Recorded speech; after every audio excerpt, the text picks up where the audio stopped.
दोस्तों साल 2007 में रेत से भरे बाथटब में मृत पाई गई एक ब्रिटिश टीचर के बलात्कार और हत्या के लिए एक जापानी व्यक्ति को आजीवन कारावास की सजा सुनाई गई। इस शख्स का नाम तत्सुया इचिहाशी था। इसने 22 वर्षीय लिंडसे हॉकर की टोक्यो के पास अपने घर में हत्या करना स्वीकार किया, लेकिन उसकी हत्या से इनकार भी किया था।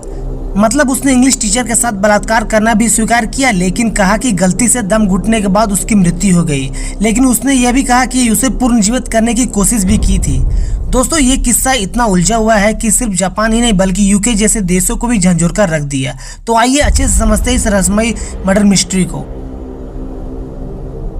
दोस्तों लिंडसे हॉकर ने इंग्लैंड में अपने प्रेमी को एक ईमेल में संदेश में बताया कि कैसे वो इचिहाशी से मिली थी। अपनी मृत्यु के 4 दिन पहले इचिहाशी ने काम से घर लौटने के समय अपनी ट्रेन यात्रा के दौरान हॉकर से संपर्क किया।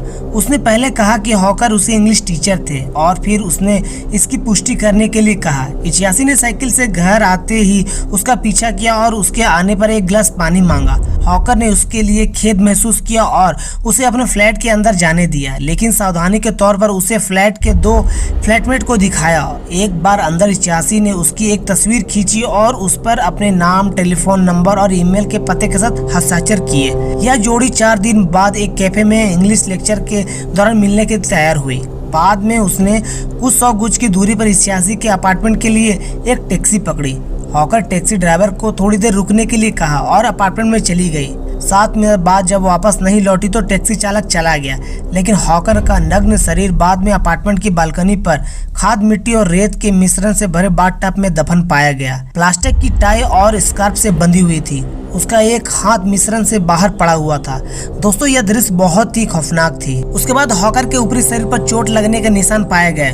उस पर लंबे समय तक हमला किया गया था। उसके बाद पुलिस के आने के बाद आगे की जांच शुरू हुई।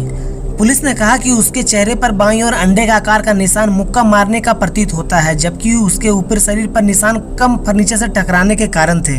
दोस्तों हॉकर और इचिहाशी दोनों मार्शल आर्ट से परिचित थे। ब्लैक बेल्ट हासिल करने के बाद इचिहाशी हॉकर से ज्यादा अनुभवी था, इसलिए हॉकर की मृत्यु हो गई जब उसके हमलावर ने उसका गला घोटना शुरू किया और उसकी गर्दन की लचीली हड्डी तोड़ दी।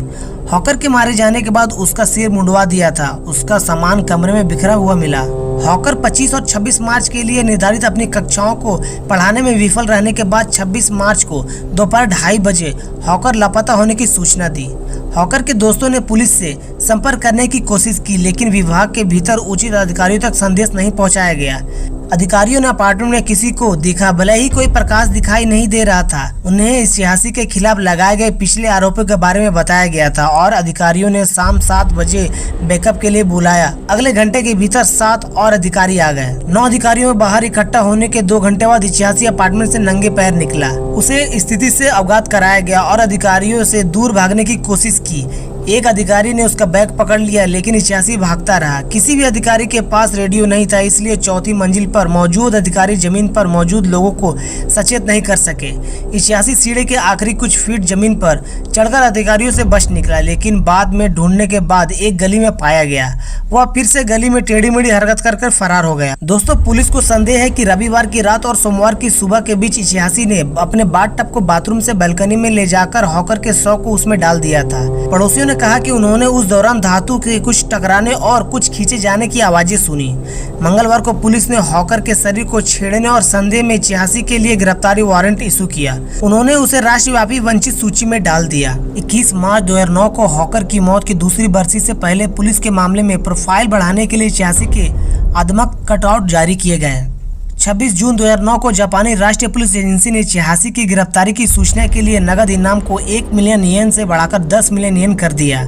कई मुखबिरों, जिनमें नायोगा एक कॉस्मेटिक सर्जरी क्लिनिक, एक ओसाका निर्माण कंपनी का एक कर्मचारी जहां इचिहाशी ने 14 महीने तक काम किया, और एक ओसाका फेरी कंपनी का कर्मचारी जिसने इचिहाशी जैसा दिखने वाले किसी व्यक्ति को देखने की सूचना दी। 4 नवंबर 2009 को पुलिस ने खुलासा किया कि इचिहाशी ने 24 अक्टूबर को नायोगा में एक क्लिनिक में प्लास्टिक सर्जरी करवाई थी, जहां उसने अपनी नाक ऊपर कराई थी। नायोगा क्लिनिक में जाने के बाद उन्होंने अपनी पलकों को एक तह लगाया, दोनों होठों को पतला करने और अपनी नाक की ऊंचाई बढ़ाने के लिए कई बार कॉस्मेटिक सर्जरी कराई थी। पुलिस ने उसकी नवनीतम सर्जरी से ठीक पहले की ली गई तस्वीरों को प्रेस में जारी की। 10 नवंबर 2009 को ओकिनावा के लिए एक नौका पर सवार होने की कोशिश करते हुए इचिहाशी को ओसाका में पकड़ लिया गया। गिरफ्तार किए जाने के बाद इच्छासी ने कबूल नहीं किया और जब 2 दिसंबर को बिना आरोप की उसकी 23 दिन की अवधि समाप्त हो गई, उस पर शुरू में एक हत्या की और शरीर छेड़ने का आरोप लगाया गया। 23 दिसंबर को उसके एक वकील ने घोषणा की कि उन्होंने स्वीकार किया है कि वह हॉकर की मौत में शामिल थे, लेकिन उसका इरादा उसे मारने का नहीं था और उसने कृत्रिम पूर्ण जीवन देने का प्रयास भी किया था। दोस्तों, हॉकर की हत्या की तुलना सन 2000 में ब्रिटिश नागरिक लूसी ब्लैकमैन की हत्या से बार बार की गई थी, जिसका छत विच्छेद 7 जनवरी 2001 में काना गांव के म्यूरा में एक समुद्र तट पर एक उथली कब्र में दफन पाया गया था। दोस्तों, 29 फरवरी 2008 को एबीसी न्यूज ने हॉकर और ब्लैकमैन की मौत से संबंधित जापान में विटनेस शीर्षक एक अमेरिकी विचित्र प्रसारित किया। दोस्तों, इच्छासी ने जेल में एक किताब लिखी जो कहानी को अपने पक्ष में बताता है। उसने हॉकर के परिवार को उसकी किताब से अर्जित होने वाली सभी रॉयल्टी की पेशकश दी, जिसे उसके परिवार वालों ने अस्वीकार कर दिया।